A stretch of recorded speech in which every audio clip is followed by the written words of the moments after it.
All right, we're continuing on with 9.3. We're learning to do a paired t-test or a matched pairs t-test. It's basically a one sample t-test for the mean, only we're doing it on this difference list. So we talked about it, now let's do an example. For their second semester project, Libby and Catherine decided to investigate which lane was faster at a supermarket, the express lane or the regular lane. To collect their data, they randomly selected 15 times during a week. They went to the same store, bought the same item. One of the students used the express lane and the other used the closest regular lane. To decide which lane each of them would use, they flipped a coin. They entered the lanes at the same time, paid with the same method, and recorded the time in seconds it took them to do the transaction. So for the first transaction, you can see that the express lane was faster than the regular. For the second, it was way faster than the regular. But for the third, it actually took longer to do the express lane. But as you notice, this is paired data. Each of these is a pair. It's just paired. That's all I can say. Very different than if I had two separate independent samples. Okay. Carry out a test to see if there is convincing evidence that the express lane is faster on average. All right. So my parameter of interest is the mean, but this time it's going to be the mean of the difference list. So when you look at paired data, we want to take a look at the differences.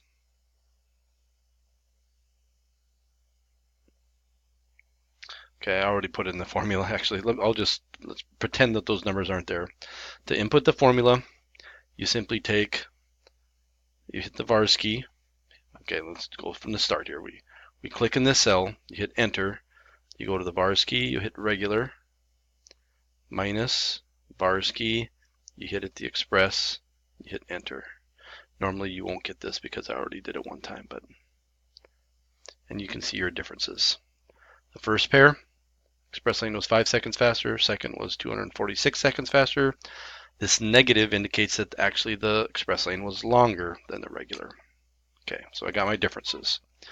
So the parameter is the true, mu d is the true mean of the differences, regular minus express, at all possible times at this store. The null is that there's no difference. I'm going to assume that there's no difference between these pairings, against the alternate that the difference is greater than 0. If the express lane is faster, then this number is smaller than this, and if this number is smaller than this, then that should be a positive difference, so greater than 0. Random, the times were randomly selected. 10% condition, n equals 15 is less than 10% of all possible times we could go to the store. Third check, either a big sample or sample data looks not skewed and no outliers. Well, my sample isn't big, so I got to look at my difference list. I got to look at the sample data. So let's plot the differences. Now this is a bit concerning, this point out here. That kind of looks like an outlier to me a little bit. If we make a box plot, it is not technically an outlier, but this does look skewed to the right. Definitely skewed to the right a little bit. The question we got to ask ourselves is it significant or not? If you want to say that it is, I guess you can say it is. I'm not going to be too picky about it. 15 is not 30, but it's pretty good size, better than 5, 6, or 7. I'm going to say it's close enough. So if you disagree, go ahead and say you fail that check. But if you fail that check, you should still do the test. Remember, T procedures are robust against this check. So I do the picture. I said the sample differences are approximately symmetric with no outliers.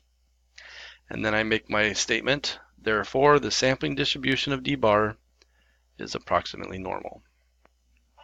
Name the test. This is a paired t-test for mu d.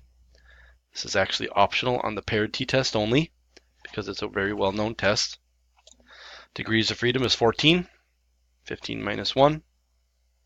Test statistic. You have to give me the formula, so please give me that. Now, you can certainly type in run the statistics, do this all by hand, and calculate the test statistic by hand. But I prefer to just use the calculator function. Menu, statistics, stat tests. This is a t-test. I have the raw data.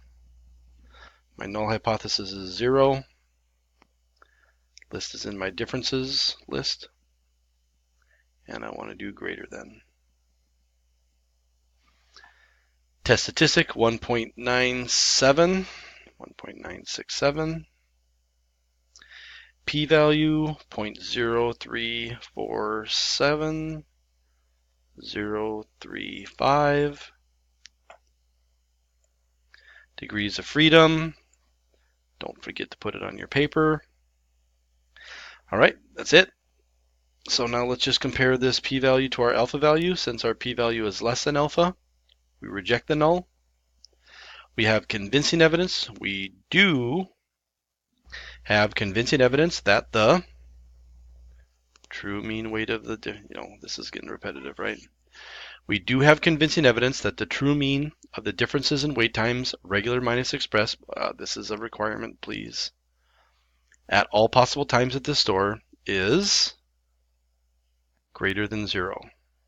Alternate hypothesis. Therefore, the express lane is faster on average. So again, this is just a one sample test, but because it's a paired test on the differences, it kind of looks a little bit different and sometimes freaks kids out. So be ready for it, right?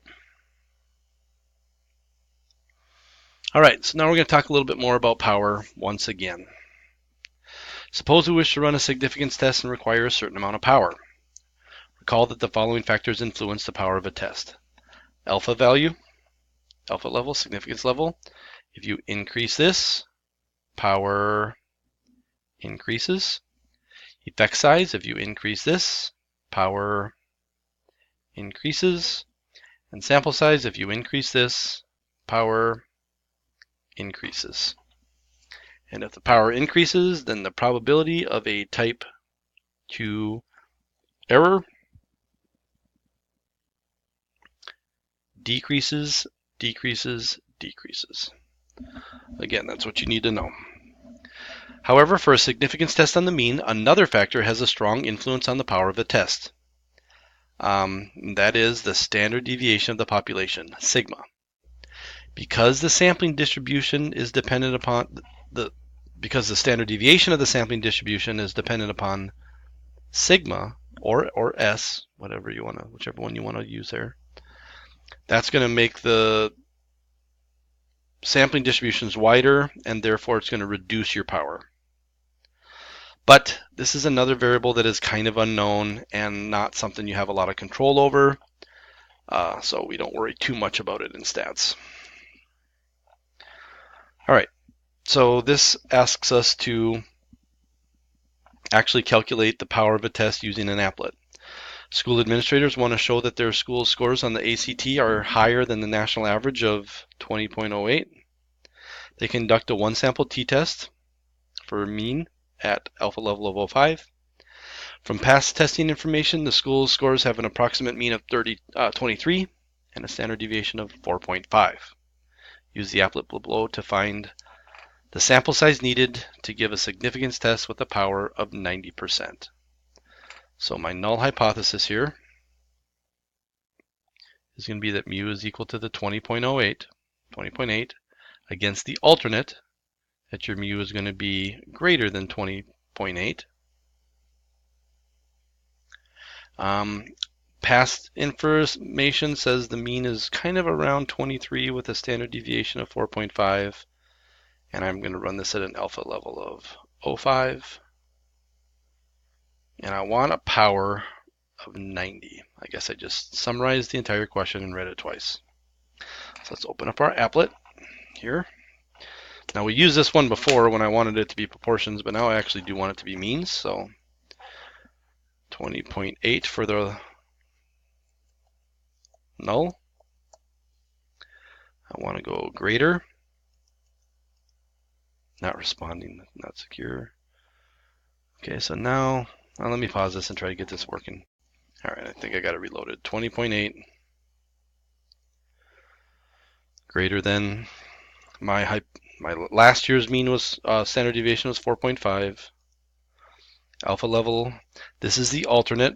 If the scores are similar to last year, they're going to be around 23. All right, so again, this is my decision curve. This is the hypothesized value. It should be centered at 20.8. If my sample size is bigger than this 5% area on the tail, then I'm going to reject.